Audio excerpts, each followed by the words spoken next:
Welcome to AsobiFM, Special Edition, Full Metal Pandemic. I'm joined today with Time Enforcer Anubis again. Want to say hi? So, today I just wanted to talk about the impacts that this illness that's going around is going to have on the otaku subculture, and how it's going to impact businesses and different things like that, specifically addressing how it's going to be affecting the otaku and hobbyist subculture, because we're sort of a special situation. Just wanted to start off with there's a couple of local shops that seem to be doing all right with a curbside pickup. These are brick and mortar shops that I've gone to several times in the past, and not that it would be good business to talk about where you're having problems or not, but they seem to be saying that they're doing pretty good and probably going to weather out the whole quarantine situation. But it's not just about the brick and mortar stores or anything like that. We have supply chain issues that are going on, and just wanted to talk a bit about that. Anubis, if you want to talk about how you'd be the best person to talk about when it comes to otaku subculture and the business aspects. Yeah, so there are definitely supply chain issues going from Japan to the US. I know my distributor they got out in front of a lot of this and announced, hey, we're going to have delays naturally. Mm-hmm. But yeah, earlier, I believe in March, they shut down SAL, which is one of the cheapest and like the cheapest moderately fast way of getting things shipped from Japan to the United States. But they also, as of April 24th, they have also shut down EMS, which is a more expensive but more reliable way to get things shipped from Japan to the US. I don't know if this is affecting other countries. I know it's affecting other countries, like shipments from Japan to Europe and stuff, but I don't know if EMS has been shut down for Hong Kong, China, all those areas. But it's not just the distributor to client situation, but there's also some concerns because a lot of the goods that we get are coming from Chinese factories. We're not sure because of a lack of transparency, for lack of a better word, how the distribution, or not how the distribution, how the manufacture is even affected by the what's going on. Yeah, there are a lot of unknowns going around, and on some level, it's kind of frustrating because like, with all the supply chains getting disrupted, it's like had had businesses not made the decision to rely so much on places like China for their manufacturing, Mm-hmm. there wouldn't have quite as much disruption. But at the same time, there are business reasons they decided to do that in the first place. So it's kind of a okay, understandable why understandable why they're in the situation they're in now, but at the same time, part of it was preventable. Yes, definitely.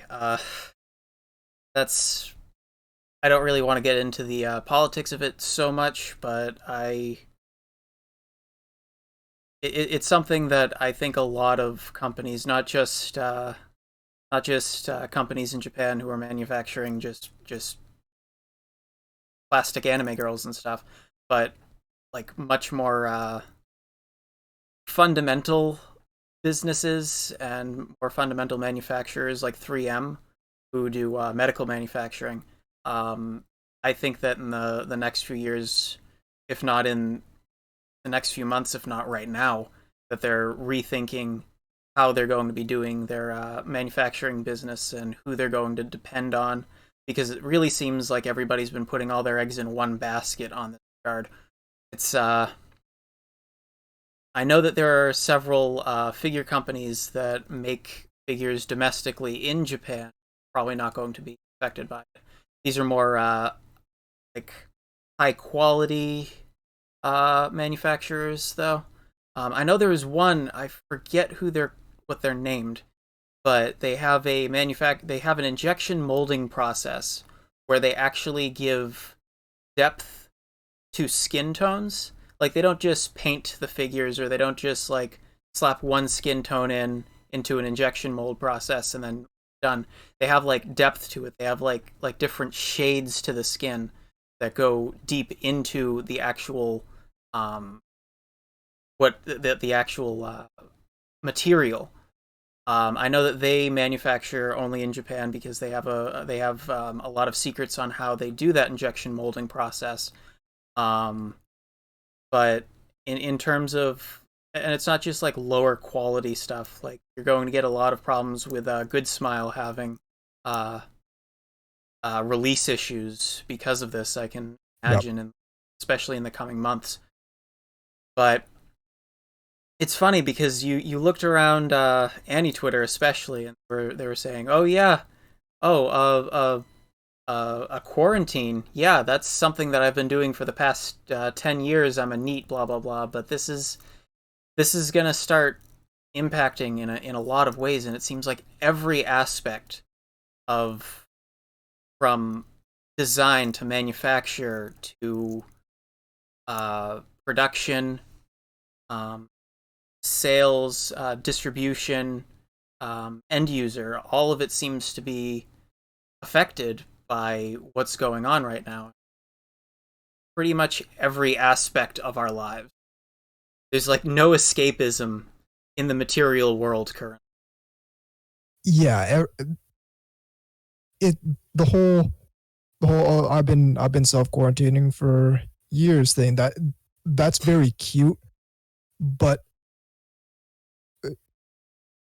it's it's a lot easier when the stuff you do while you're isolated isn't also being affected by the exact thing that made everyone isolated in the first place. So we're seeing manufacturing delays, we're seeing shipping delays, we're seeing delays in the production of some anime. We're seeing we're seeing conventions getting canceled across the board. Mm. April was the first year in like April was the first month in like 30 years where there were no conventions at all. And that's actually a good thing to segue into my next talk. Um, the convention circuit. We don't know pretty much for the entirety of 2020. We don't have a guaranteed convention happening for the rest of the year. There's these conventions are all like we're pretty much on the play it by ear situation. Even if you're talking about like I think Anime Expo has been canceled. I Yep. think definitely Anime Next has been canceled. Anime Boston, which I was really looking forward to. Uh, Likewise. yeah, that was canceled, and there was a little bit of drama about Anime Boston canceling. They said that they were canceling too late, and people were saying that Anime Boston was. I heard people calling Anime Boston greedy because there was a 2 week ban on in Massachusetts at the time. There was a 2 week ban on any gatherings above 50 people, and Anime Boston was radio silent for a couple days on that. And people were saying, "Oh, Anime Boston needs to cancel if they're going to they're acting like they're going to continue on with the convention and stuff." And it was like, I don't know where that narrative came from, because first of all, even if they didn't cancel, they know that they wouldn't be getting a lot of vendors, they wouldn't be getting a lot of attendees. There would be nobody coming or through the door. They'd be relying on people who couldn't cancel their pre-registration. And I know people who are who volunteer for Anime Boston, and they never ever said after the announcement that there was a ban on gatherings. They never said anything about continuing on. The whole issue there was they are under a contract with the Convention Center Authority of Massachusetts. And that contract can't be just waived or canceled unless there is something like a natural disaster or something that prevents them from legally holding the convention. And a lot of people didn't understand that you have a volunteer run convention. So they have to pass all of the information through a lot of people who are just working from, like you and I, working from home on a volunteer basis, no less. In their living rooms, in their bedrooms, on their computers, on their cell phones and stuff. So you're not going to get an immediate answer. But the problem was that Governor Baker made this announcement, and he had it for 2 weeks. He had a 2 week initial announcement for it. So it was going to last at least 2 weeks, with possibility of it being extended. The Convention Center Authority was not going to be able to get a definite that the events that they were having at the Heinz Convention Center would be closed, or they wouldn't be happening. So if Anime Boston had canceled too soon, they would be on the hook for hundreds of thousands, if not millions of dollars. I can't give you a specific amount of money right now. But if Anime Boston made that call themselves, there would be no more Anime Boston. Because Yeah, exactly. yeah. What people don't realize is that there are a lot of contractual obligations between these conventions and the venues that these conventions are held in, and a convention can't just decide to cancel. It has to be forced to cancel. Yes. whether that be by some kind of act of God or some kind of enacted law that would make the convention illegal to hold at that point in time. What AB basically did was ensure that there could be an AB 2021 Exactly. by canceling at, some would say, the last minute, when realistically that's the best time they could cancel, they because everyone knew at that point in time that Hmm. there would be breaking the law if they still went forward with AB. And at that point too, the the convention center authority would know that it was irresponsible, and they wouldn't hold AB even if AB tried to still go on. Exactly. And honestly, when I've talked to volunteers at Anime Boston, they knew well ahead of time that Anime Boston would not be happening. Like well before they even made the announcement. They just couldn't say anything in an official capacity because they couldn't say anything in an official capacity because they didn't have the information. And this is the case for pretty much every convention going forward. You're going to have a lot of situations where they seem to be playing it by ear, but pretty much they're not going to be canceling until they're legally forced to. So you're People are not. having a lot of the same criticisms for Kineticon, Mm, because they put out a statement saying, listen, we're monitoring the situation. We currently have no plans on canceling Kineticon at this time.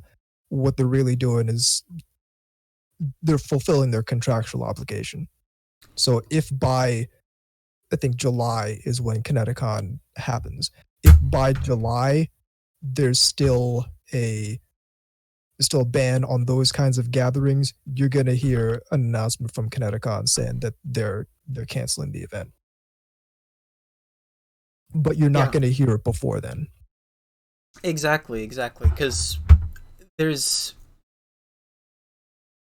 it's not like it's not just about, oh, we're not going to be getting money, because you know for sure that even if they did hold these things and it was under dubious circumstances, like if the government, like if we were in a situation like Alabama where the government hasn't forced a ban on gatherings of people or something like that, they would be operating at a loss even if they did hold these conventions, because you wouldn't have nearly as many people coming through the door. You'd be relying on pre-registration, and you couldn't refund pre-registration, which would really negatively impact your image. But beyond that, the impact of the image of, oh, we're going to put people at risk, but it's okay because we're just passionate people or whatever. That nobody's thinking in that regard. Like, I know that there's some gatherings and some people, like it's mostly like concerts and things like that, or beaches. I know up here in New Hampshire there's a lot of hotels and campgrounds who are part of the Open Up America movement, who literally are just doing this for money. But that's not the situation that you're seeing with these conventions. And I Right. know there's a lot of people who have some issues with these conventions, how they handle situations with vendors, how they handle situations with artists or guests who are dealing with other guests, or guests who are dealing with, um, you know, invited guests. And yeah, I understand that there are some issues with certain conventions. I'm not downplaying those at all, but when it comes to the virus going around, it's these conventions aren't trying to hold their events if they think that it's going to be of any sort of risk to the attendees or anything like that, because that would destroy their image.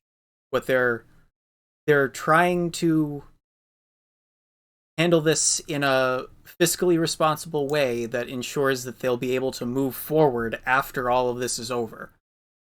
And for a lot of these situations, you have like for Anime Boston, it's the only regionally, it's the only anime specific convention, or the only large anime specific convention in New England. Like the next one you could go to is Kineticon, which is less anime Not anime specific. specific. That is, Kineticon has gotten progressively less anime over the years. I've gotten I've gotten that impression from what I've heard. But the closest one that you'll find is Anime NYC, and then further out of field from that is Anime Next in Atlantic City, which they're good conventions, but I'm not going to get a $300 plane ticket to go to an anime convention that's nearby me, and I don't want to drive 6 hours to go to an anime convention unless I really, really want to. Um, but yeah, the whole situation is that these conventions are trying to organize a pullout situation where they'll be able to have events in the future without so much of a hiccup. And I feel as if that's something that hasn't gotten across. I'm not saying that their PR is bad or anything like that, but it's something that's, especially for volunteer run conventions, it's something that's very hard to express the nuances of what's going on in these situations, because they're definitely not trying to put people at risk just to make a buck. I wonder, and I'm not a lawyer by any stretch of the imagination, but I wonder if there's any way they could just come out and say, hey guys, we have a contractual obligation. We're not permitted to cancel the event, so we're going to keep an eye on it. We're not canceling the event, but understand that we have a contractual obligation that we need to fulfill. Like Yeah, I can sort of see where that might become a problem, because on some level that might be saying, hey, we want to cancel the event, but we can't. because of these nasty old bogeys at the Marriott or Yeah, Radisson or something. You don't want and to. I think that's the other problem, is that it's going to cast shade on the people who own the venue, who they're just doing their job. Everyone's just doing their job. Mm-hmm.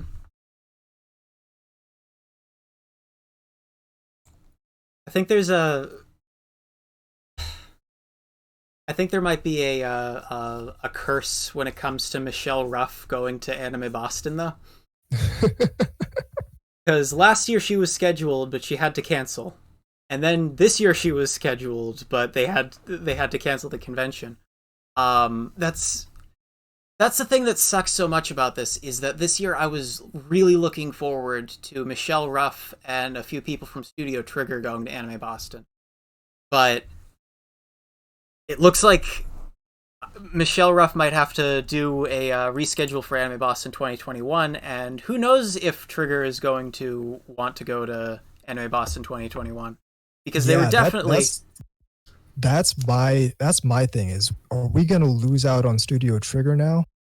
that. Because that's going to be disappointing. Yeah, the thing is, they only do the convention circuit in the United States when they're drumming up hype for upcoming projects, like when Wakabayashi was at Anime Boston 2016, he was hyping up Space Patrol Luluko.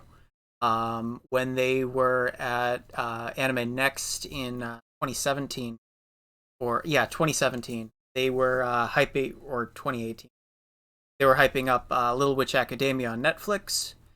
And this year they were going to be hyping up Brand New Animal, which is going to be coming out on Netflix, I think in June or July, but it's already out on Japanese.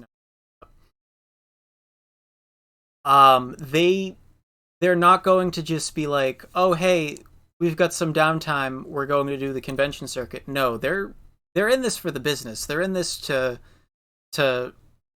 like do PR for their projects that are going to be coming out in the US. So I have extreme doubts that they're going to be coming to Anime Boston 2020.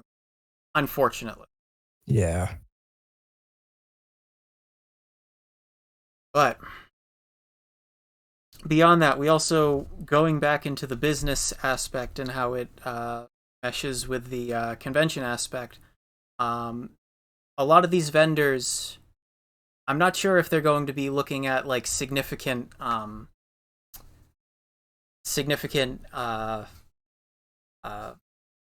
financial issues, because they're not going to be having the draw of the convention circuit, because they do have online sales, but I've never been able to look at any of their books, so I can't tell how much do they get off of the convention circuit, because obviously they get a pretty penny from it, because these guys will go all over the country for months on end just doing the convention circuit. And it's I've been able to talk to some people, because back when I started at convention Sunday, they were trying to get rid of all the stuff that they still had left over, and Oh they yeah. would always do the Sunday sales, and the Sunday sales sort of just disappeared around like 2014, 2015. And I asked, like, so why doesn't anybody do Sunday sales anymore? I remember you guys like trying to like get rid of your stock as much as possible. And they said, well, after we pack up this one, we're going to be going on to a convention in New Jersey, and then after that one, we're going to be doing one in Michigan, and then we're going to be doing one in Nevada, and then we're going to be going back out to Philadelphia. And that's the whole thing, is that a lot of their business went from just doing online orders and doing a few conventions a year to doing the convention circuit for the entirety of spring, summer, fall. And I'm wondering if that's going to have any sort of negative impact on their service or their profitability for the next year and a half. So that's one of my concerns. I imagine it's going to be pretty significant for a lot of them. Hmm. Because no doubt, as the convention scene has grown for the past half decade, 3/4 of a decade, no doubt a lot of these vendors have seen sales explode. Yeah. And as a result, like you said, we don't really see a lot of big Sunday sales anymore. They're relying on the convention circuit to really push a lot of their product. And I'm not certain a lot of vendors, a lot of the regular vendors that you see at a lot of anime conventions are well equipped for a transition to internet based sales. I Yeah. have I'll go around and collect business cards from a lot of these vendors, and I don't find that a lot of them have really a really robust, like, They're running on Web web-based 2.0 sales. most of the time. Yeah, Their websites look like they came out of like 2005. The majority of the time, they're not. You can tell that they're depending more on the convention circuit than they are on online sales. exactly. And for a lot of Which them, on some level is kind of confusing to me, because we're an age when like a 12-year-old can set up a Shopify store. It's not hard. yeah, Honestly, someone could probably make money going around to some of these booths that regularly set up at conventions and offering to build a Shopify store for them if they can show them the numbers. But that's beside the point. I don't think a lot. I do not think a lot of these shops are set up for a transition to web-based sales, and I'm not sure if that's gonna kill a lot of them. Because I don't imagine that too many of them are in such bad straits that they can't stand a year without a lot of conventions. But if this thing with the conventions in particular runs for more than a year, I don't know how healthy that market's going to be. So it's not just affecting the brick and mortar stores. It's affecting the convention sales, the convention dependent sales a lot as well. And I'm wondering, like, with the product that a lot of these companies have, like, if online retail is something that they're avoiding for a reason, because there's certain situations where I will go into a convention and I will find something that I really want, but then I'll notice that, oh, it has sort of a markup, and then I'll look it up online, and then, like, and this is probably like one of the shittiest things I've done at a convention, but I have on occasion I have seen something at a convention, at a stall. I have walked away to look it up to see how much it is elsewhere, and then I will put in an online order for it within 20 minutes. And that's I'm wondering if that's one of the reasons why they'll avoid online sales, is because it's a bit more competition, and they're not depending on people making impulse buys, or if it's something that's rare and somebody has more of a chance of getting it at a convention than they are online. Those kinds of situations. I don't know, like, the business model for convention sales seems to be significantly different than just running a online store, a Shopify or eBay based store.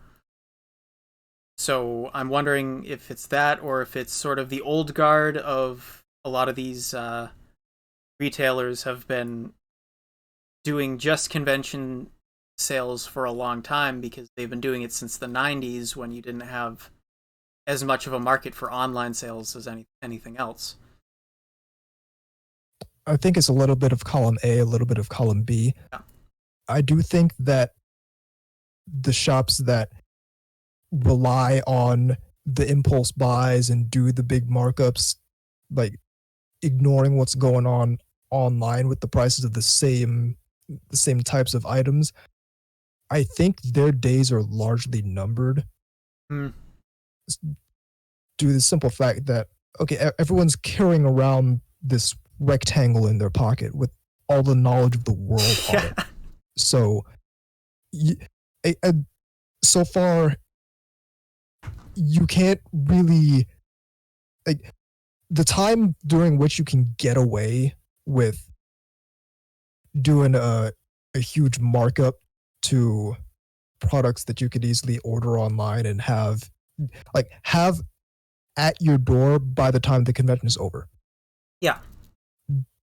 That's going to continue going away in pretty short order. I do understand where, okay, it might be like $10 or $20 more at the convention because you're getting it right there and you don't have to pay for shipping. I can understand that.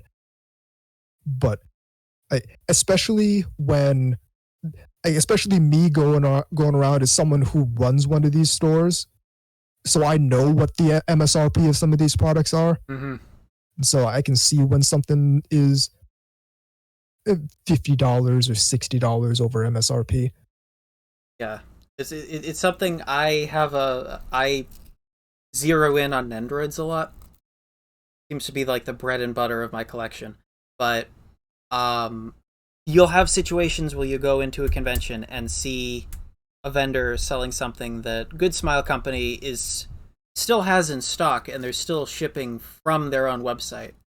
Or Tokyo Otaku Mode, Ami Ami, they all have this product, yet they're taking a $54 Nendroid and they're trying to sell it for $75. And yeah, you definitely have a point there, that their days were already numbered to begin with, because we can just look it up online, like I just said that I do at pretty much every convention now.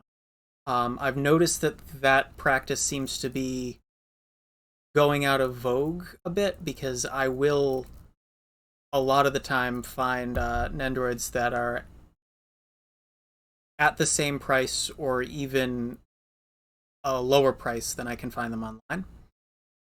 Um, but for situations for things that like a limited run of something that ended 2 years ago, there's markups on that, and usually those markups are definitely worth it because you'll have situations where it's the same on eBay, if not more, than it is at the convention center.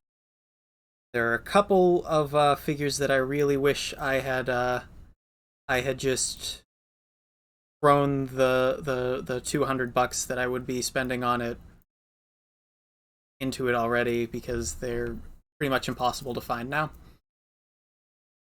Yeah, that's where I feel like a lot of the strength of a lot of the convention retailers lies, because I think a lot of them don't really invest in the online aspect Mm. because they don't want to compete with places like Tokyo Otaku Mode or the Good Smile Company shop. But I think that a lot of them could see pretty significant gains if they were to focus on stuff that's out of print or stuff that is harder to get. I could think of a couple specific stores that I see at some conventions that could definitely benefit from being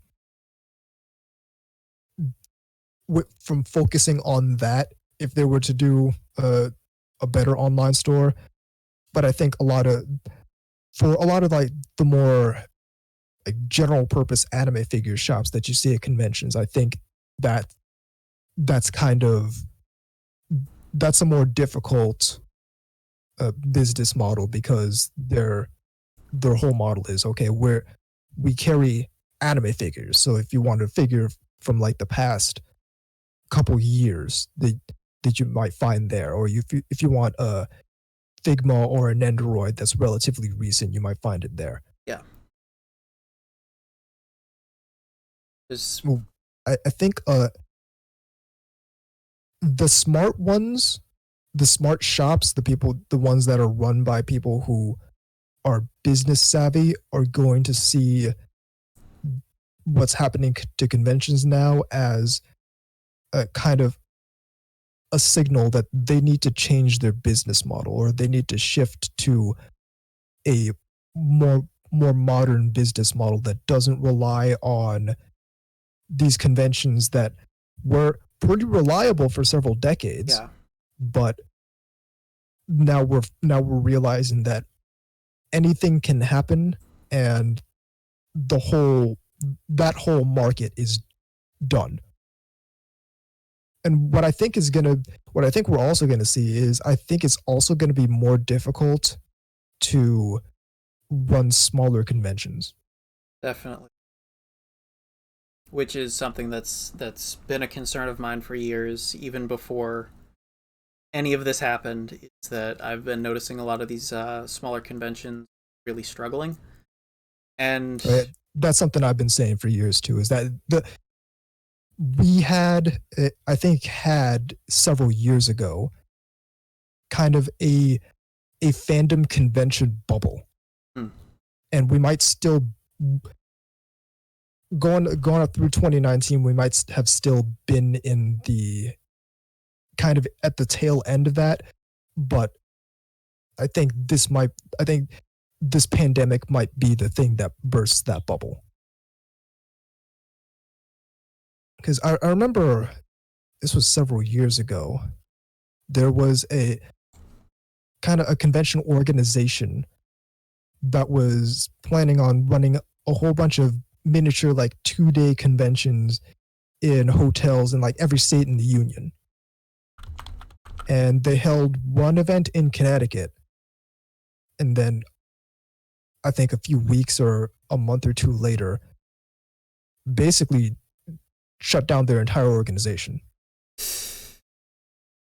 yeah, I especially with a business model like that where you're just sort of not a fly by night operation, but you're depending on a series of smaller events happening consecutively as opposed to one large event. I can imagine that having a couple months of a problem with that, that's going to completely scupper your entire operation. It's it's unfortunate because I these smaller conventions were something that really were had a huge impact on bringing people into the subculture, and they had a huge impact on even people who were already in the subculture who didn't want to fly out to do a huge convention somewhere, one of the big national conventions. They had these smaller places to go, and a lot of people who wanted to meet up who live regionally but don't have a lot of chances to see each other. I have a lot of friends who are like that, and this having the smaller conventions impacted so much by this, it's going to have a ripple effect. I think. Yeah, I could see. Oh, if if things remain relatively the same after all's said and done with this situation, I can see a way where that business model can work, but the people at the like in a leadership role of that kind of organization need to be remarkably business savvy in order Hmm. to pull that off. Because there's a way to do it, it's just really hard, and you need to be kind of ruthless from a business perspective in making sure everything is running the exact way where that sort of thing can happen reasonably. And for a I think for a lot of not just small conventions, but a lot of convention organizations in general, I think there are there are organizational issues that prevent that kind of the kind of focus that would result in something like that succeeding. Now, a lot of these conventions, like I said before, are volunteer run. I'd say the majority of them. Would you imagine that in the future there might be sort of a power vacuum that might be filled with more corporate interests? Like, do you imagine uh, the purple streaming and localizing service, or the orange streaming service having a lot more sway in the convention circuit, having a little bit more power over these regional conventions? Because that's a major concern I have, is that we might see these conventions survive, but there might be a small cost to it. And it might be a cost to the independence of these conventions, to more corporate interests, and I think that's something that you might share concern with me on, depending. I think it's certainly a concern, but I don't necessarily see it happening because it had like I think if we were going to see that happen, I think it would have already happened to some of the smaller regional conventions. Hmm.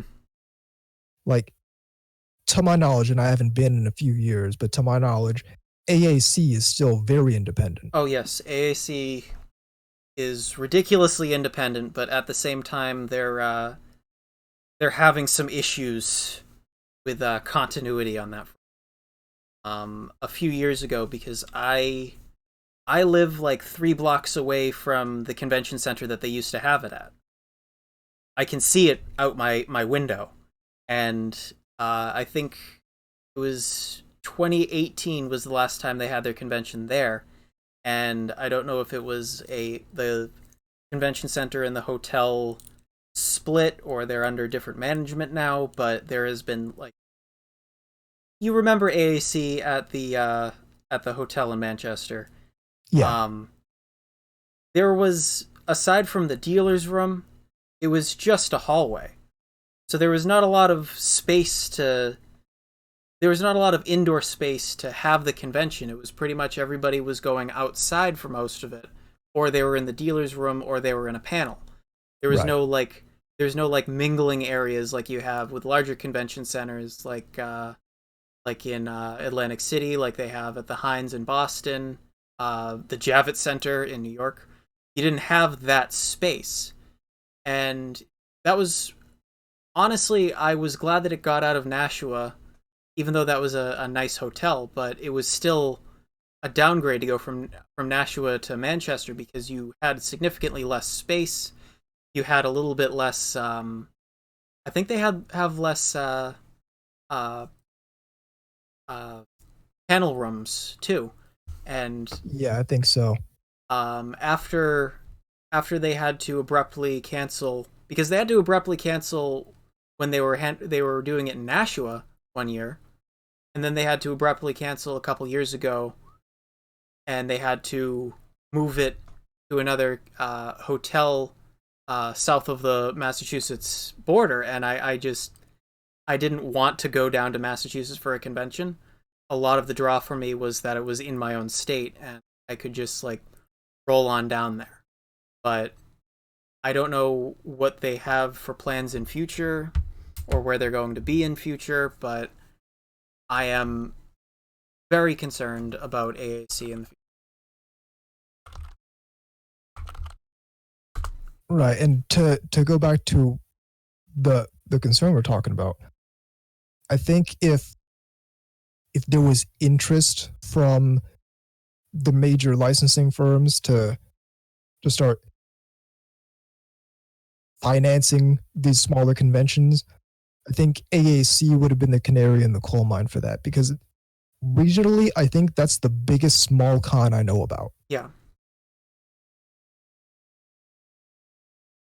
And also, I don't see I don't see a lot of movements in that direction from Kineticon either. And that's pretty much the smallest big con I know about. Yeah.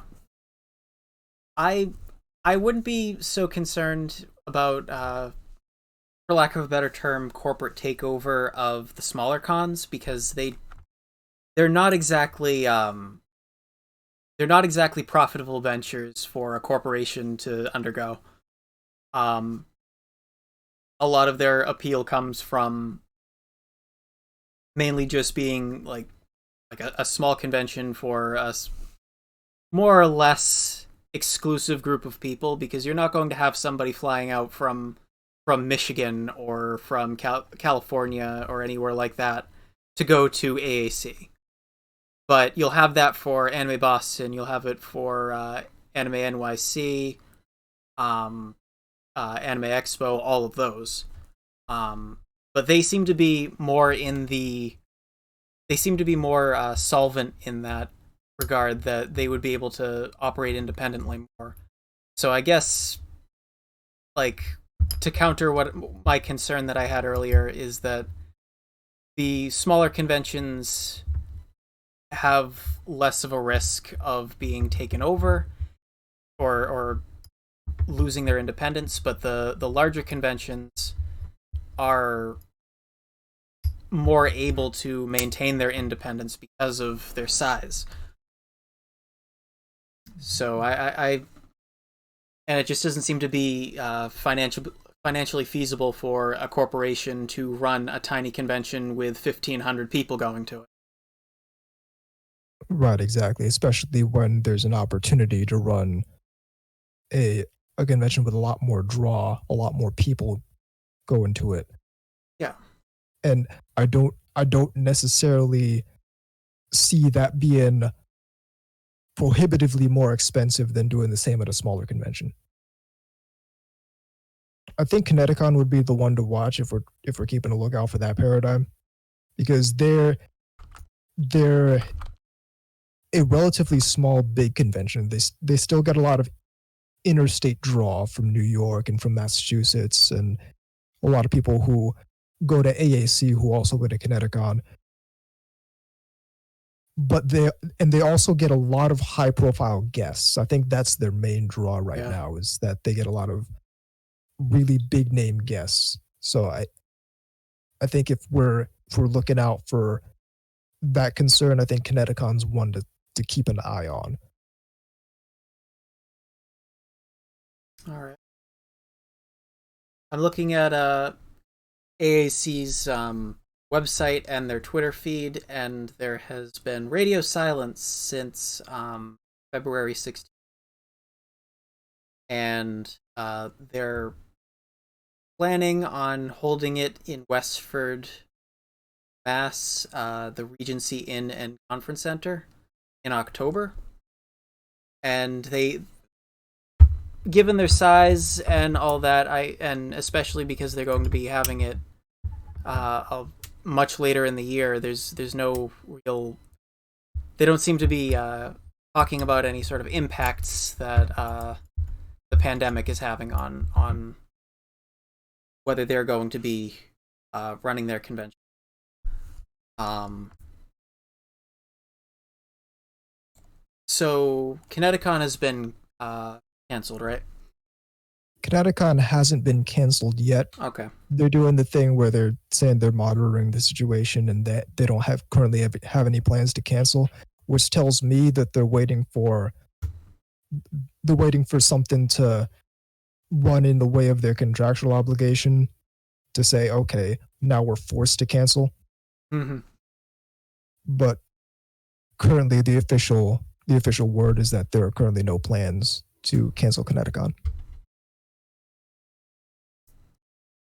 There was a good Twitter thread about this. I don't know if I can find it right now, but I'm gonna take a look for it. There's somebody who was talking exactly about this, how the venue is easily the most expensive thing in running a convention.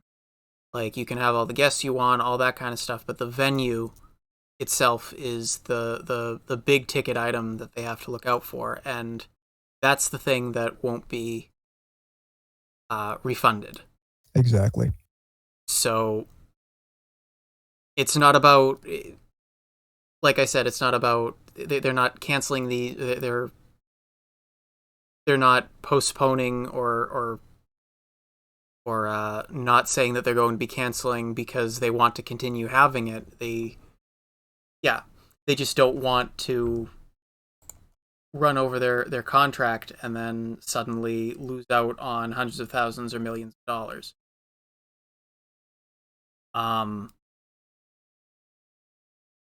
Moving on from convention, another thing that might be impacted significantly is anime production. So, like, even just going to the media that you watch from your bedroom on your living room TV, things like that.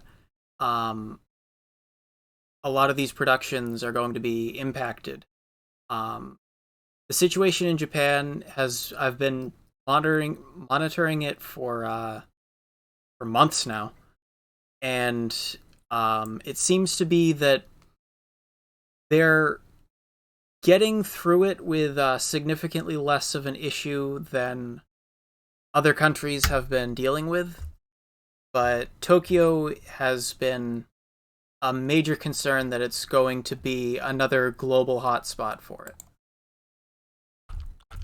Yeah, I think globally the big cities are the places to really look out for, because these are places where contact with other people is unavoidable. Yeah, and I Tokyo is extremely clean, and there is a culture of not being too close to other people unless it's absolutely necessary. Like, people have this idea of, oh, they shove you into trains all the time with plywood boards and things like that. That's something that only happens during the rush hours. Yeah. So that, especially because you have significant amount of people have been transitioning to work from home models, which is a huge challenge in Japan. But even so, you have the situation in Tokyo right now. You have about uh, you have 3,900 confirmed cases with 100 deaths in Tokyo alone. Um, Overall in Japan, it's 13,182 cases with 348 deaths. Tokyo is a huge city and it has a major chunk of Japan's population, but they seem to be handling this pretty well, and they've been under a because the Japanese government cannot legally force any business to close, and they can't legally force people to stay home. That's culturally, the Japanese public would not accept that because in way in the past, decades past, you had an authoritarian model of government. That's something that the majority of Japanese people do recognize, and they're taught about it a lot, and that's something that they want to avoid as much as possible. Um, at the same time, you have a lot of people who you have the majority of the people who will take heed in requests from authority. So there is a don't travel request that the majority of people are taking seriously, and I think that's what's keeping the numbers as low as they are, because they've been dealing with the pandemic crossing into their borders for since February. If I think about it, I think the first confirmed situation was with a cruise ship that was ported in Yokohama, and that seems to be where the majority of cases seem to have come from. But regardless, they seem to be handling it very well. But the situation is, you have Akihabara, where a lot of these stores have voluntarily shut down. You also have some studios that are definitely going to be taking the social distancing situation seriously, and you might have a lot of delays in the production of a lot of anime.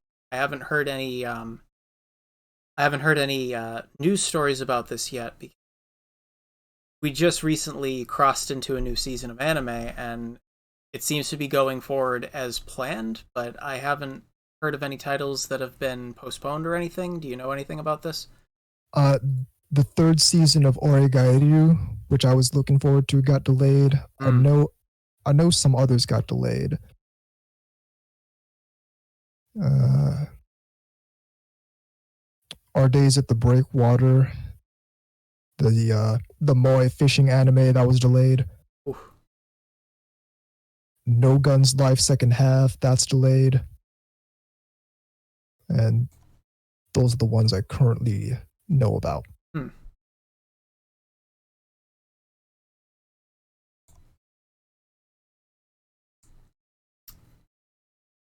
But yeah, we don't know how long this is going to be lasting, too. What the situation is seems to be changing like month on month. We don't know if we're approaching the peak in Tokyo and in Japan in general. We don't know if we're going to be passing that peak. It seems as if we're going to be passing the peak in the United States relatively soon, but who knows? Like, the whole situation is that, like, we don't have any crystal balls on this, so the situation could be better than we think. It could be worse than we think. I've heard anything going from, like, back in February we were talking about April being the peak, and then now we're talking about having issues going well into June and July. Don't know about how it's going to be going. It could be even be going into next year. But Yeah, the fact that nobody can seem to agree on what is even going on is concerning. Because it tells me like that nobody can seem to nobody can seem to agree on what's what, and like we're gonna upend everyone's lives and try while trying to figure this out, but we can't even like it feels Sisyphean. Like, it's like, yeah, okay, we're starting to get a handle on this, but then suddenly the rock rolls back down the hill and we're back at square one, saying, okay, well, this might last 3 more months, or this might last 6 more months, or this might last into this time next year.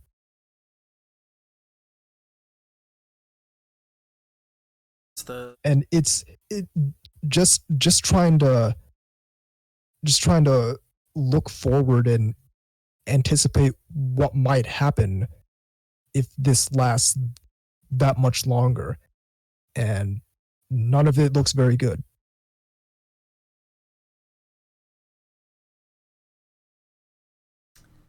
the major. I've said this a few times that I enjoyed playing Death Stranding, but I didn't want to live it, and I really wish I wasn't living through history right now. But on another front, travel, and how it would impact people, um, especially in the otaku subculture. Travel to Japan. The whole situation. I had a plan to go back to Tokyo, um,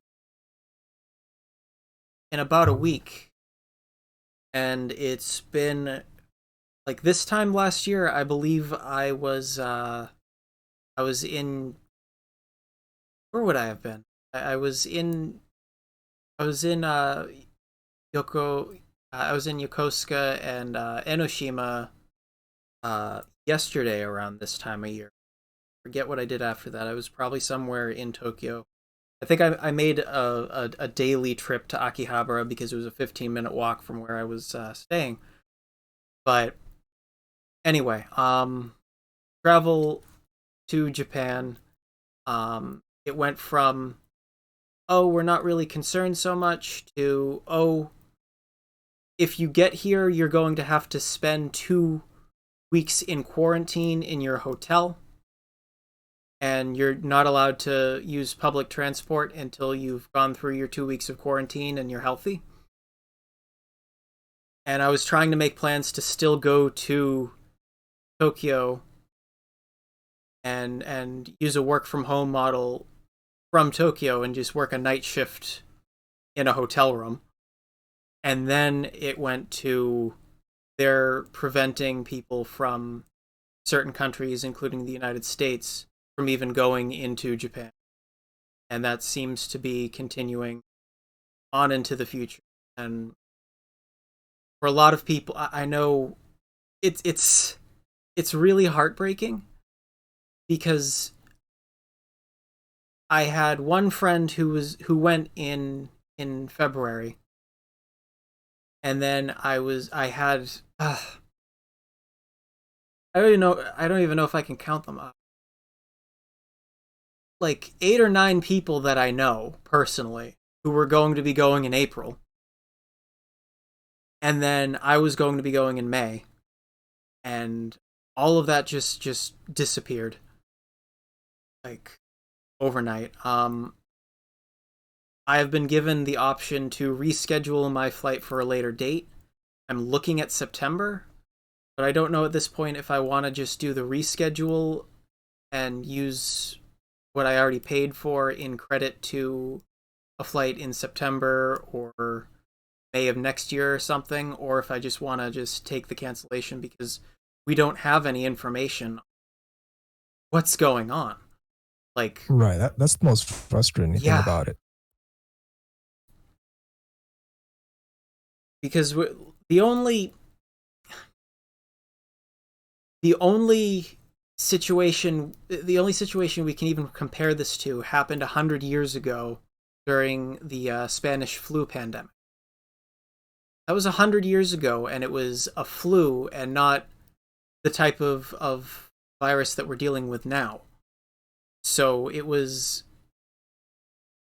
they're very different situations. Like a flu can go away, it can be seasonal, it can disappear for a little bit, and then it can come back. But with this, we don't know if it's going to mutate, if it's going to be a seasonal thing, or if it's going to be a consistent thing. It's it seems as if this whole thing was just designed to be the most disruptive situation possible. You have people who are completely unaffected even when they're infected with it, and then you have people who don't last more than a couple weeks. It's frustration is the best word I can think of to describe what's going on. And Yeah. Just everything about it is the most frustrating thing it could possibly be. Because like, okay, so we can't get reliable information, or the information we do get changes in a week or two, and then as a result of that, nobody can make plans. exactly, like it's sad that we can't even make plans going into next year. Yeah. We can't have we nothing is for certain. Like, And oh, nobody's willing to, nobody wants to take the gamble at being reassuring and saying that things are going to be fine by next year, because they really don't know if they are. And that's concerning and disappointing.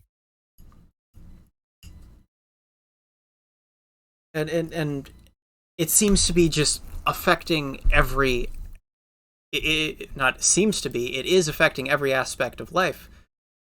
Like, don't know if you can take a trip next year, or my dad seems to think that we're not going to have international flights happening anymore forever, but he I tiles don't think bathrooms for that, a living, so well, I don't think that's feasible. I some it My thing is, things are going to have to return to relatively normal at some point. hmm, We just don't know when that is, and that's what's frustrating about it. So guaranteed, the airline industry isn't going to die completely.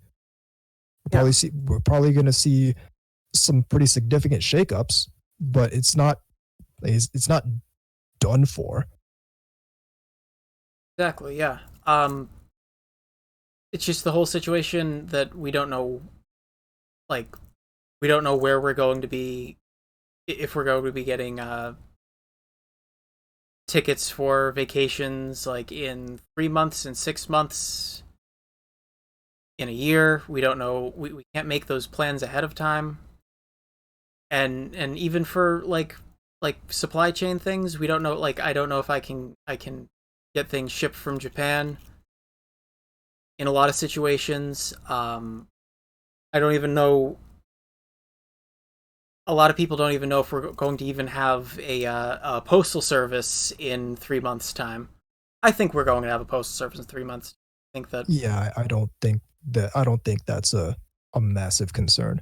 yeah. And it doesn't help that a lot of this media coverage is fueled by, first of all, speculation, because that's pretty much all you can do is speculate what's going to be happening in the future.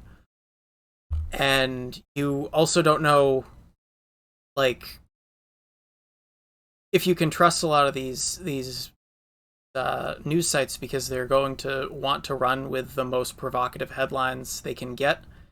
They can have people listening to their newscasts or listening to or reading their online articles and stuff. And that, I think, is the most frustrating thing about it to me. Like, more frustrating than everyone's life getting flipped turned upside down, more frustrating than not being able to make plans for like half a year out, Yeah. is that the people whose responsibility it is to make sure that everyone's got the right information have more or less completely abdicated that responsibility. Mm-hmm. And it in part, that the result of that is that, yeah, we don't know if we're going to be able to make plans for a year out. We don't know when any of this is going to start going back to normal, because so much of the coverage around it has some sort of spin or some sort of agenda behind it. They start trying to get some sort of goal accomplished besides just informing people about what's going on. Exactly. And you have problems with situations where like there's some sort of political slant to it. Like you'll have a certain country that wants to keep a lot of this information under wraps or obfuscate it because there's a political goal to be reached by it. And then you have outlets that have a bias against certain things, certain governments. You have people who have a bias against government in general, who are saying, "Oh, it's not a big deal" or anything like.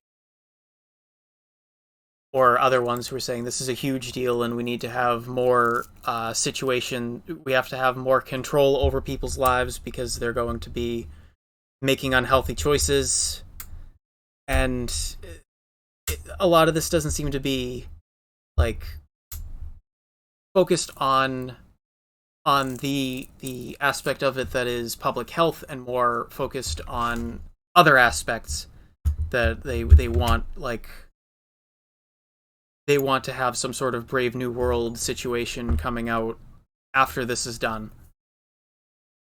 Yeah, well, when it comes right down to it, they're playing around with people's lives, yeah, in order to try and satisfy their desire for a certain power structure.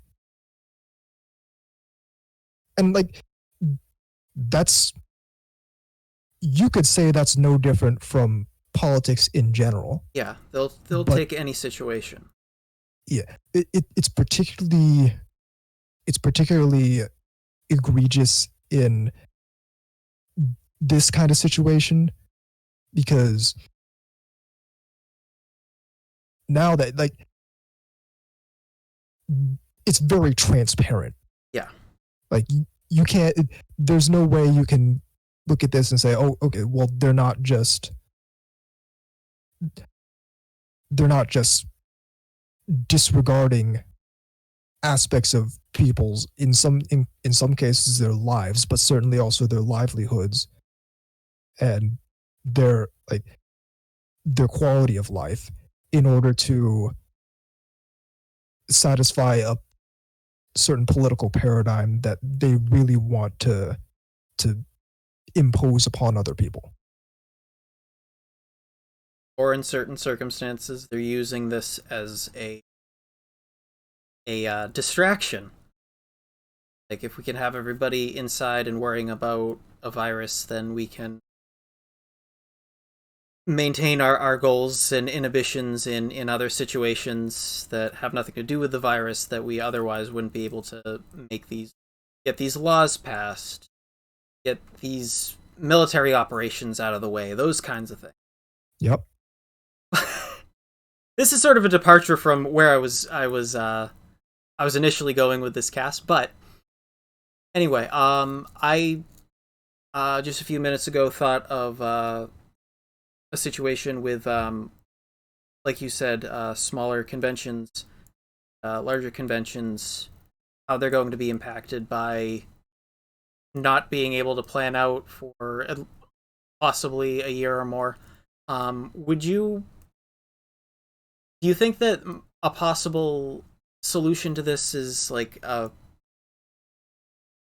more of a situation where these conventions sort of form sort of alliances and sort of have like a since they don't know what's going to be happening in the future, they might be able to form sort of some sort of alliances together and have sort of like a war chest just in case they need to keep life support on some of these organizations. Do you imagine that ever happening? I could see that happening. It would depend on how much of a surplus each convention involved in that kind of organization has. Because to my knowledge, and I'm I'm not 100% certain and I don't have many contacts in conventions, but to my knowledge, there isn't there doesn't tend to be a whole lot of leftover money Mm. for especially a lot of the more fan run conventions as opposed to the more industry run conventions. I can definitely see I can see conventions having some sort of like a a regional partnership where all of the like medium to large anime conventions, maybe even the smaller ones in say the New England area Yeah. would be part of some kind of partnership where they can pool resources, they can pool connections, they can start getting they can start organizing themselves in a way where each of these conventions helps each other. They can make sure that they're not stepping on each other's toes. They can coordinate with venues collectively and whatnot.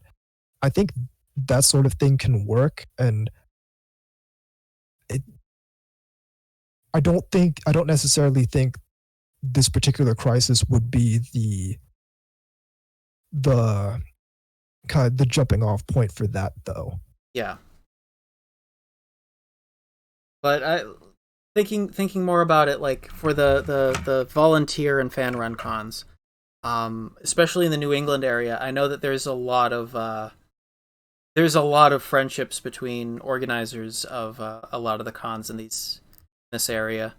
Um, so I would imagine some sort of informal partnership would be a good way to move forward with that. Realistically, there probably already is to some extent. Yeah. I think I think the next step would be to for people in decision making roles to start getting together. Like just everyone from all these regional conventions just goes out for sushi one night in Boston, Yeah. and we can make this happen. But I think there, yeah, it definitely, I guarantee you, it already exists on some level. But the next step would be to formalize it and say, okay, we're going to we're gonna pool these and this resources. We're gonna like we're gonna share these and these connections. Okay, we can make sure that this smaller convention over here is able to get a few of these big name guests so they can get more draw. Hmm. We can do some kind of cross promotion, which a lot of them already do. Yeah. Like AAC will set up a booth at Anime Boston and whatnot. Hmm. I mean, the first thing I would imagine would be okay, and I don't know if they already do this. If I was in charge of this organization, they would do this. But okay, AAC wants to set up a booth at Anime Boston. Okay, that booth is free. Yeah. Like being able to pool, especially pool scouting resources. Um, if you could have it be sort of a team effort, like you know that Anime Boston wouldn't have any sort of like qualms with having a guest go to a convention in October. Like AAC happens in October, Anime Boston happens around April May every year. So maybe Anime Boston could help AAC out in getting a guest, or you could have Anime Next and Anime Boston like pool together resources for getting guests to each other's conventions. Yeah, exactly. I would imagine that that might already be going on and we just don't know about it, like you said. But like having some sort of like mutual we've got each other's backs kind of thing that would be able to definitely help them out, like weathering situations like this, or especially like natural disasters are also a thing that we might have to worry about in future. Yeah. And I have a bit of faith that this is going to be able to like weather on into the future. But Yeah. I think things will eventually get back to normal. yeah, My only thing is, when is eventually? And we don't know, and nobody's going to tell us. and it's not as if we can just call up Dr. Anthony Fauci or anybody at the World Health Organization or anything and say like, "Hey, can you give us a little bit more information? We're trying to have an anime con happening in a few months, so we'd appreciate a little bit more information. We have a lot of money riding on this." It's like you can't even get that information to many governments, never mind like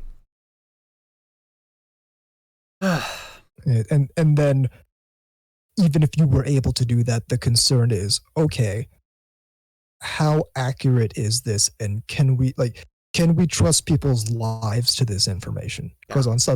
on some level, that's what you're doing.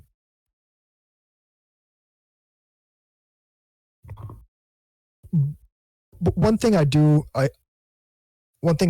think is will happen, and I think this because I've seen it happen, is that the subculture will come up with solutions. Yes, definitely. Like, we're already seeing, and is both going on in the furry fandom and in the anime fandom, is the rise of these online conventions. Yeah, you have Anime Lockdown, which is happening uh what, about a week? Yep, it's going to be happening next weekend. I was involved in one, I think a month and change ago, or maybe 2 months ago. That was organized by the people who put on Camp Anime here in Connecticut. Oh, that's still going on. I moved out of the house I grew up in, but I was somehow added to their mailing list. And I'd always get like a little promotional postcard or a pamphlet or something, and I'm like, how did I get on their mailing list? This is, I don't know if I want to go, but this is interesting. But yeah, Camp Anime is doing online convention. Yep. Yeah, they put on one earlier this year, Oh, and I think they might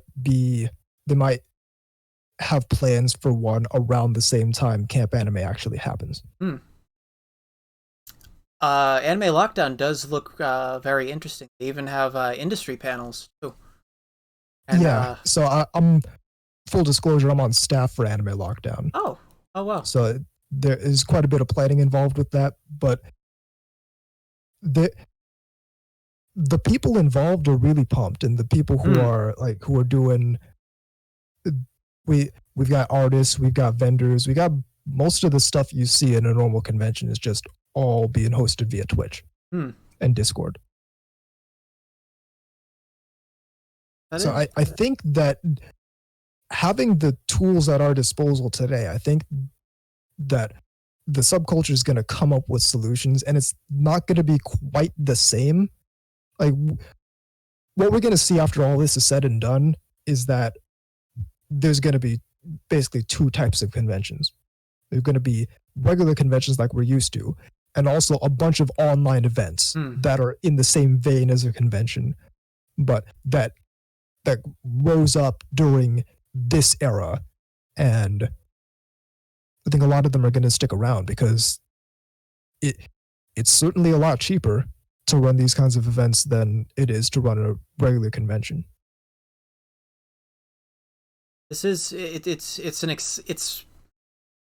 sad that it had to happen like this, but it's also really good that we're seeing this sort of growth in the subculture, because this is not only is this something that expands like when and how and where we can enjoy this kind of thing, it also expands the accessibility for a lot of people. Being able to participate in a convention on Twitch is a really interesting development. I'd like to see where this goes. Um, Yeah, I think one of the things I love most about the otaku subculture is that we solve our own problems. yeah, Like if okay, this might not be the best example considering how this organization turned out, but okay, uh, we need to have. We're trying to get anime streaming online normalized, yeah, so we're just gonna do that, and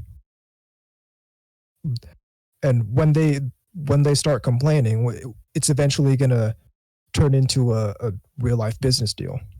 mm-hmm. Or we're trying to get we're trying to get a way to consume uh, eromanga and dojinshi online that isn't riddled with uh, that isn't poorly designed or riddled with malware, Yeah. and then eventually that turns into the biggest company in that industry.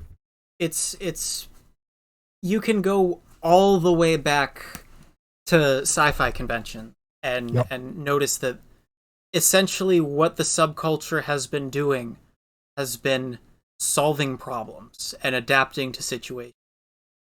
And And solving problems regardless of the regardless of any externalities.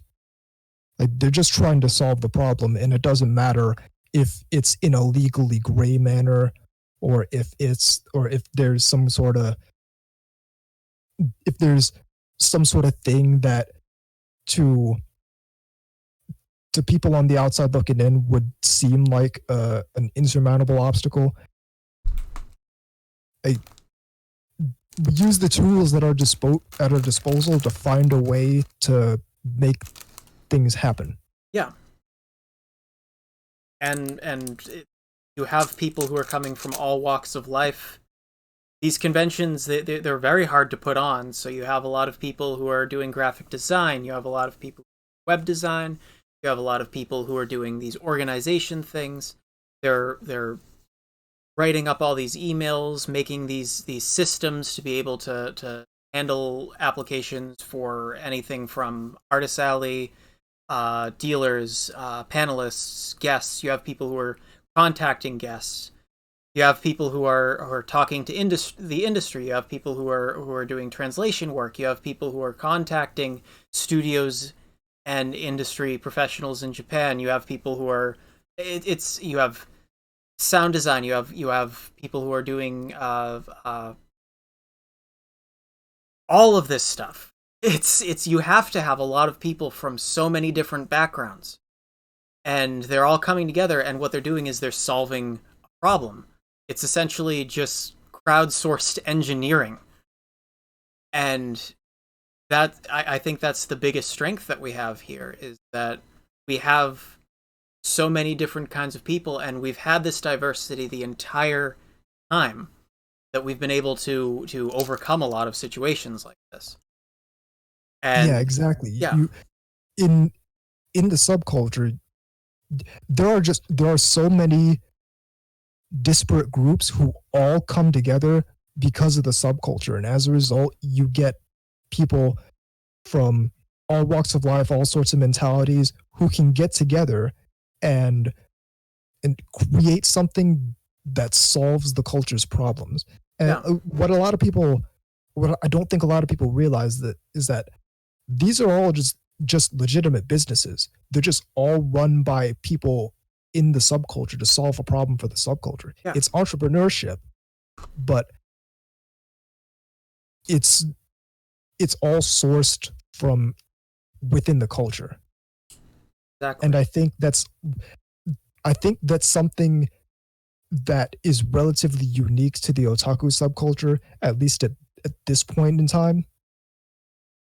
Because you've seen a lot of other subcultures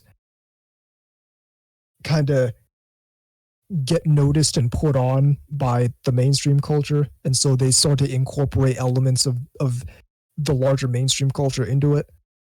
Where meanwhile, to solve more high level problems in those subcultures, where meanwhile the otaku subculture has had all those people from the beginning. Yeah, we have it is something that I've always found very inspiring in the that we have all these people who are just united by this passion, and because of that we have that strength. We can overcome situations like this. And even though I have my concerns, and even though I have my qualms with certain aspects of how people are doing things and how certain businesses are doing things, I still see that strength coming through, and that's something that's really inspiring to me.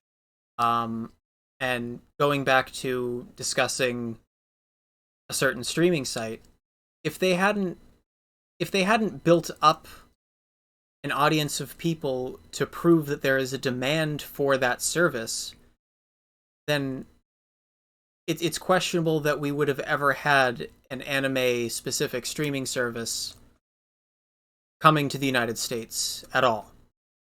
Like, if it wasn't for what they did, and I do have my problems with them, and I do have my problems with how they've been handling things, especially in the past few years, and how they've been handling the quality of their product, they still created that demand, and they proved that that demand was there, even if it was through illegitimate means. And that is how they were able to get a foundation, get a foothold into this, and actually deliver that product. Because regardless of the quality of Netflix and Amazon Prime and Hulu, they still have extremely limited. They have an extremely limited capacity in what they're able to bring us, and that's always evident, especially with Netflix not being able to do simulcasting. That's something that is absolutely a necessity nowadays, and Right. that's something that torrenters have been accustomed to for years, like over a decade now. Back when I was watching Strike Witches, you expected to get those subs within like 2 or 3 days, regardless of if it was on it wouldn't have been on a website, but you were expecting that to, or not a legitimate website or a streaming service. You were expecting to get things within the week. You were expecting to see things as they came out of Japan, and that was something that you're probably never going to see from Netflix. You're probably never going to see from half of these larger streaming services. And I don't want to defend that certain site, but at the same time, like, the situation that they put themselves in, it was a lot of ingenuity that created something that we kind of take for granted now, that honestly wouldn't have been able to occur had they not gone through with trying to solve the problem of bringing that product to the United States and other markets. Well, yeah, exactly. Well, they created an entire market. Like they created the the anime streaming market, where other larger companies were in the streaming video market. That particular service created the anime streaming market, which other services would go on to to compete with them on that. Hmm. And naturally, once you create a market, that's what happens. And so what they did in creating that market moved the entire subculture forward because it showed that, okay, this thing can work. And Mm-hmm. and we're all better off because of that particular result. The other business practices of that company notwithstanding, but what they did was important. They Just like what the tape traders back in the day did was important, even though people might have people might have qualms about the legally gray nature of that entire early early anime subculture in the US. What they did was important in creating the anime market in general over here, showing that there is a market for the stuff. I've said it before, but the existence of the anime subculture in the West is a fluke. It's essentially just like one big long accident that this stuff came to become so widely like loved and accepted. And it's I'd imagine that it's going to continue to be a little bit more popular as the years go on. But don't know where I was going with this. Sorry. Oh, no, I think you're right though. I think that just the international anime subculture is among niche subcultures, among like geek culture, nerd culture, all that kind of stuff. It's unique Hmm. in that it's a whole bunch of people worldwide consuming the product of one country. Whereas you see with comics, okay, America has their comics, France has their comics, Germany has their comics, and so on and so forth. And you get occasionally you get things crossing borders, but it's like Asterisk or Moomin. Um, those have gone international, but you don't see like an entire industry's output being consumed international on the Exactly. same level that you see it happening with anime. Like the closest you can get to that would be Hollywood. Like Right. Hollywood movies are consumed international. Um, you could say the same thing about Bollywood, but that seems to be specific to the Indian diaspora as opposed to having like wide acceptance. But the thing is, like, Indian diaspora is much larger than Japanese diaspora. So you can't just say, "Oh, it's anime is popular in the U.S. because of emigration or anything like that." This stuff was just picked up and rolled with and accepted decades ago by people who had no like connections with Japan in terms of like their no cultural connection or anything like that. It was sort of Right. just like the thing is that like the widespread nature of anime fandom doesn't have any sort of peer. You could say something about Hollywood maybe a little bit, and you could say like maybe some French animation or some French comics would be coming out internationally and stuff, but that stuff is still much more niche, and you're not seeing the full output of an entire industry that is still really only making their media for domestic consumption. Like they haven't moved to an international distribution situation. They're still licensing it out to myriad other companies in other countries. Like you're not going to get the same you're not going to get the same distribution of Ghost in the Shell in Germany that you're going to get it in the United States. You're not going to get it the same thing in Russia, mainly because it's probably just only bootlegs there. But that's the situation that you have there. You don't have the licensing situation going on with Hollywood. They're just directly outputting it for the most part. But you're not like anime is just anime and manga are just completely different in that regard. Right. They grew up internationally in an environment that had no cultural or no business infrastructure to kind of disseminate it from Japan to, say, the United States. Yeah.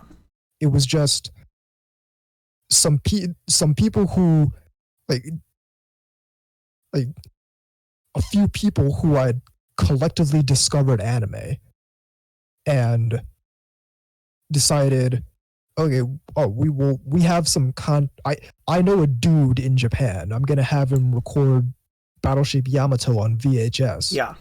And he really wants to watch Battlestar Galactica.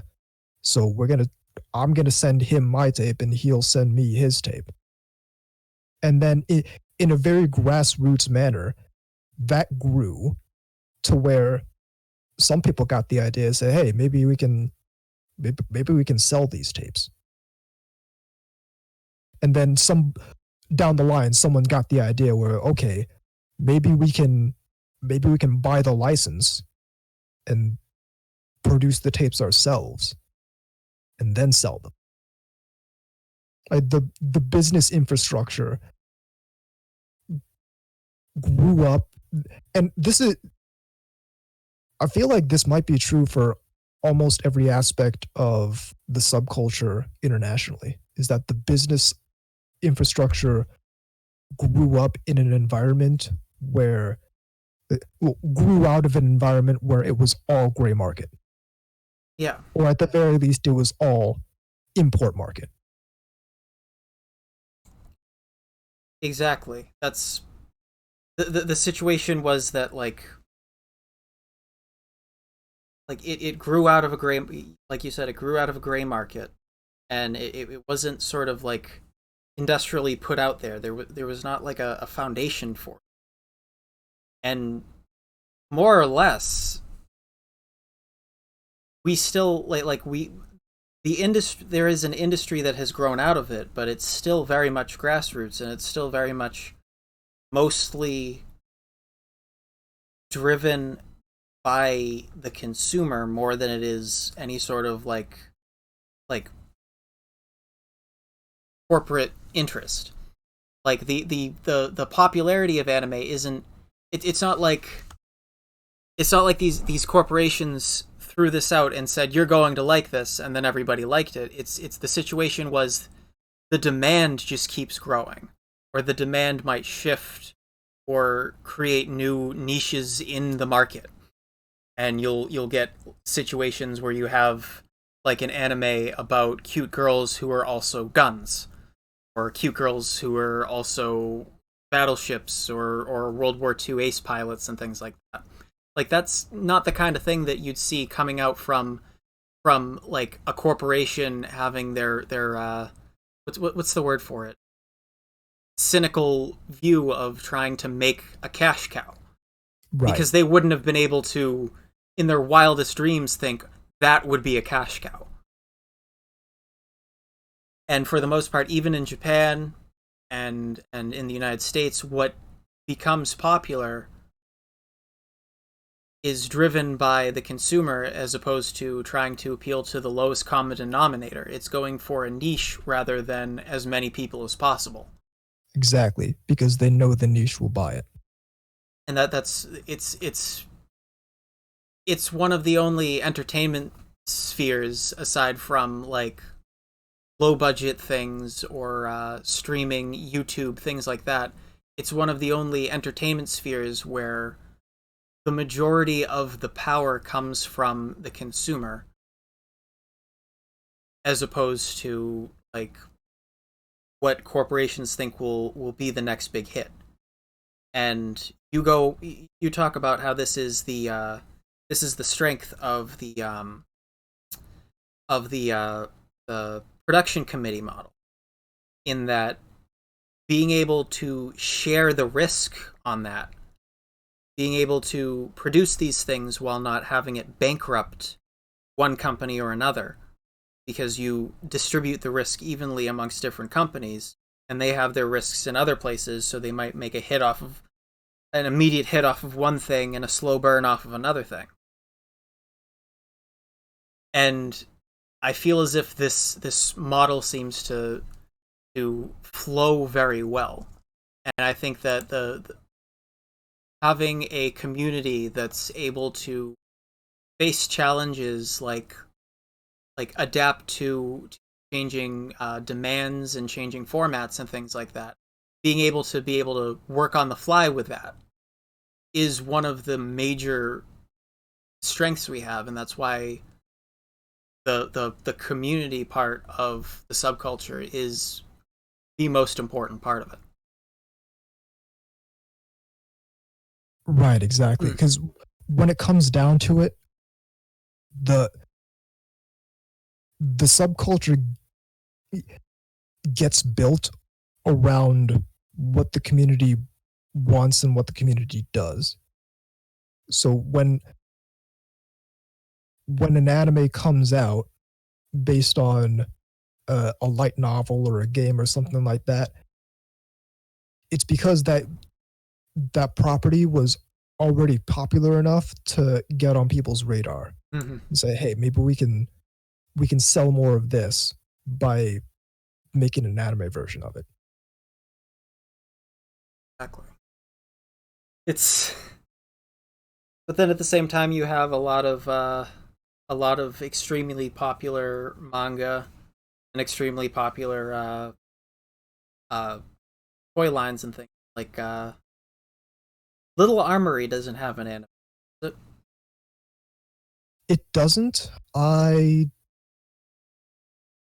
think, and again, I don't have numbers, but I feel like that's still a little bit too niche to get an anime. It's weird to say something that has Figmas and Nendroids is still too niche to get an anime, though, doesn't it? I'm with you, but like at the same time, like we did eventually get a Frame Arms Girl anime, so honestly, I wouldn't be surprised if in the next few years we got a Little Armory anime. Yeah, because they have pretty much everything you need. They have characters. I think they even have kind of like a storyline or a premise for the whole thing too. Well, they've got a leg up on Contact Collection on that regard. Yeah, I mean, Contact Collection is one of my biggest disappointments. Not because I didn't like the anime, but Kadokawa should have just brought that game over, like Azure Lane. Kadokawa, fucking Kadokawa. Yeah, the whole thing. I don't know if they still do this, but they used to IP block, or it wasn't. They didn't even know how to IP block on DMM, but they were blocking based on your computer's clock, so you couldn't even play. In order to play Contact Collection, you had to change your computer's clock to reflect Japan Standard Time. And then you had to create an account on DMM. If you were on the US Android Google Play Store, you had to get an APK and download it from a different site in order to get the phone app. They had to make plugins for it to translate and everything, and it's works so slow for some reason. But Contact Collection, they don't seem to be caring about their online presence anymore. They seem to be depending mainly on their arcade cabinets, which I should have taken an opportunity to actually play the arcade game because it looks really good. But they never updated it. They never made it so it could be mobile playable natively. They never did any of this stuff to actually help it along. They just never went anywhere with it. And that is the thing that's super, like, I don't like Azure Lane. I don't like the designs for the boats in Azure Lane. But I will say That's that my exact same problem. Azure Lane has a bigger following because it's A, accessible, B, playable, C, continuously updates. Like, I don't really enjoy it, but I can see why it would be much more popular than Kantai Collection. And then it was amazing because I went to, and they keep on updating and bringing in new ships all the time. When I was in Japan, they had just released a character for Mikasa, so I saw a few huge billboards for Azure Lane Mikasa in Akihabara. But the thing that really like shocked me was that when I went to the actual battleship Mikasa, they had all of these banners outside for Azure Lane. They had 3 whole rooms below decks just devoted to art of the Japanese, or the, what is it, the Sakura Empire they call it. Mm. All of the Sakura Empire ships in the below decks on the battleship Mikasa, and this is an extremely like important, this is like their I'm trying to think of a equivalent to it that we'd have in the US, like museum ships in general, but this is like the most important museum ship in Japan. Well, It's like the USS in Constitution or the HMS Victory. like well, like at where the USS Nautilus is the first of its kind, the Mikasa is kind of like the last of its kind. Yeah. And that's the huge thing about the Mikasa, is that it's the last of its kind in so many different ways. It's the last pre dreadnought battleship, it's the last British built battleship. It's the last ship at all of the Imperial Japanese Navy, and keeping it and restoring it and making sure that it wasn't just scrapped or taken down because of disarmament treaties or anything. That took international effort. And I'm not saying that oh, we should depend on international efforts, or we should say that oh, the US is great for because Admiral Nimitz is the only reason why the Mikasa is still around, or the Vatican's the only reason that Yasukuni Shrine and the Yushukan weren't destroyed, and all those things. Beyond that, it's just like it transcends borders, being able to maintain history and culture like that. But at the same time, it's amazing to see Azure Lane stuff being set up in that battleship. I know that it was put up in I know there was Azure Lane stuff put up on the USS Iowa too, which was also pretty shocking to me. Yeah, yeah. But it really shows how a lot of a lot of the subculture is sort of transcending borders a lot too, and how it's not only just borders as in like, oh, you're going to have anime fans like in other countries, but you're also having like World of Tanks and World of Battleships crossing over with this, or you have like museum ships in the United States crossing over with this. A Chinese game with Japanese drawings and voice acting. it's it's kind of wild how anime operates, where sure we get anime internationally and that culture grows, but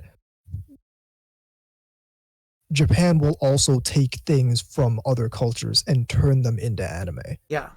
Sometimes sometimes at the behest of those other cultures, like we had the that whole era of Madhouse doing those Marvel anime. Mm-hmm. but then or the sometimes just Animatrix. the animatrix, like, and that's been a thing for at least a couple decades at this point. Yeah, Has to be, yeah, because that was pretty early on. Yeah, it was the early 2000s. yeah. So And you had Studio Trigger doing animation for Black Dynamite, and they did a short animation for Toy Story of all things. huh. Yeah,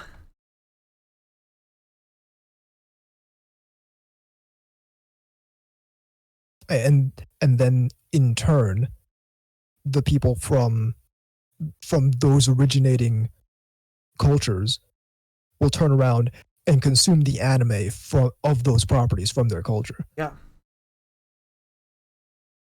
it's just incredibly powerful. It's such a unique subculture, and like another thing that'll happen, and this goes back to the convention paradigm, is cultures will spin in and out of the anime subculture and kind of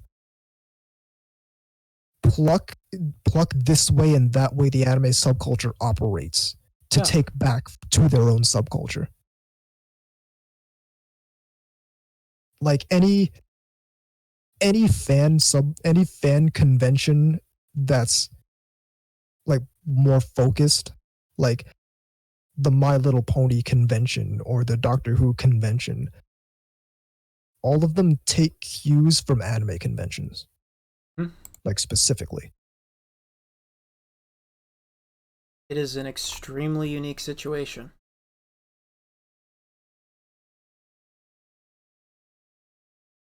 And to to bring it back, that's why I think that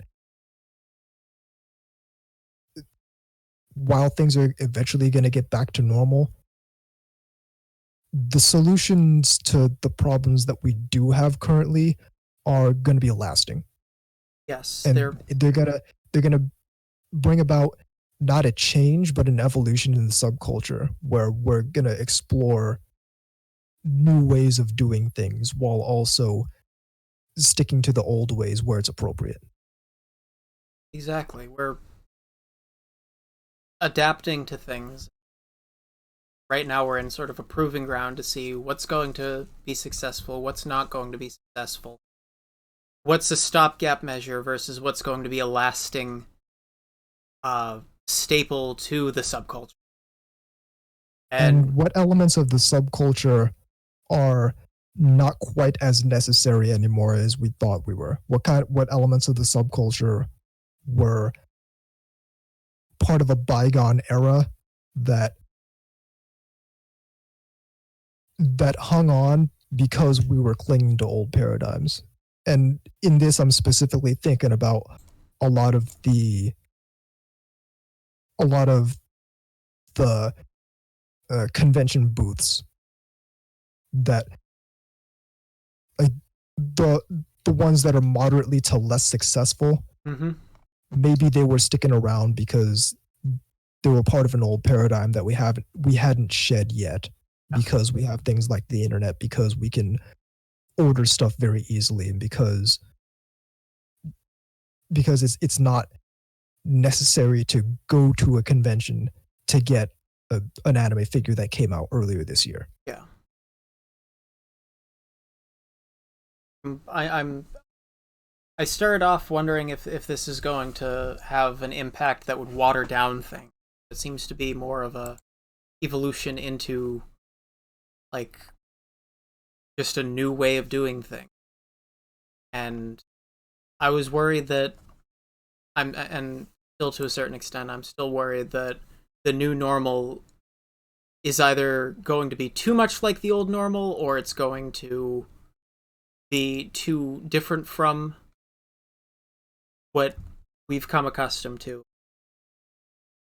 Being able to watch this sort of adapt and change these times, and I'm wondering if this is something that like is just kickstarting something or exacerbating something that was already happening to begin with, or what's going on with that, but it is something that I do feel very optimistic about now. Yeah, I'd say I'm optimistic. If I'm correct, and I think I'm more correct than incorrect, I think people are going to find ways to solve problems, to solve subcultural problems, particularly Mm-hmm. during this entire situation. And when all's said and done, I think the best of those solutions are going to survive into the environment that the environment that happens after whenever this is done. I think we're definitely going to see online conventions stick around, just for the sheer fact that they're a lot easier to put on and require a lot fewer resources to to get going, while still serving a lot of purpose, while still having a lot of value to a lot of people. Mm-hmm. I think that's something we're going to see. I would like to see a lot of like otaku goods shops that traditionally do a lot of their sales on online stores. I'd like to see them get who do a lot of their sales on conventions, excuse me. I would like to see them have a more robust online presence. And I just generally think that the most the most creative and the most industrious among us, of which there are many, will come up with ways to solve the worst problems in in ways that might not be quite as good as what as the way things were in, say, 2019, but in ways that'll improve the way we do things going forward. As I'm I feel all I feel a lot better. I have a lot of faith in the subculture. Not that I lost faith to begin with. It's just been kind of difficult wondering, since so much is not set in stone. We don't know how the future is going to look, but at the same time, we're gonna get through it. I think that's the most important thing to take away from all of this. Yeah. And that'll just about do it. Uh, this has been AsobiFM. I've been speaking with Shinden9 and Time Enforcer Anubis. Do you have anything you want to plug? Uh, I do a podcast called NTR Radio. That's at ntrradio.net. I do another one called Otakunomics. It's part of my Iyashike blog. That's at iyashike.moe. And generally, you can find whatever I do at she'slostcontrol.net. You're also going to be having a panel at Anime Lockdown 2020 on Friday, May 1st. That's a fact. That's at 6:30, if I'm correct. Yes, it's 6:30. Otakunomics, the business world behind anime, where I discuss the business models behind how anime is produced, how it's licensed, and how it gets over here. Hmm. And this was something that you had planned for Anime Boston, I think. Yeah, I had Otakunomics confirmed for Anime Boston 2020. We all know what happened to that. Mm-hmm. I did present it at the convention that the Camp Anime people put on, the online convention that they put on, and that had reasonably good response. So I'm looking forward to presenting at Anime Lockdown. I'm looking forward to the event in general. We have a lot of very interesting panelists going on. We have a couple guests. We have some industry people who are putting on panels as well. Yeah.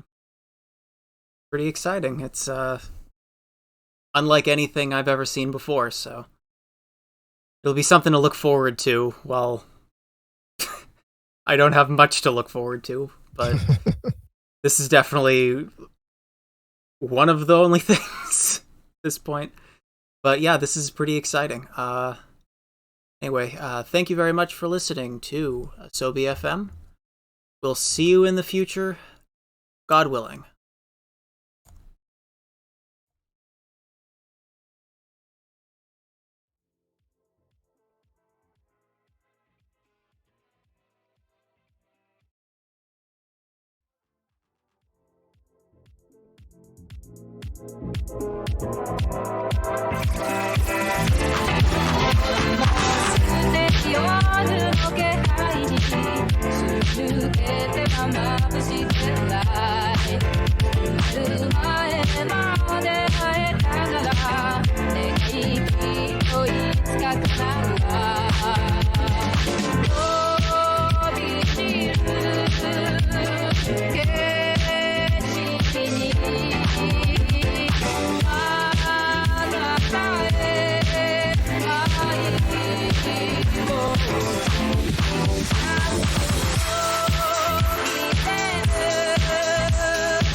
We'll be right back.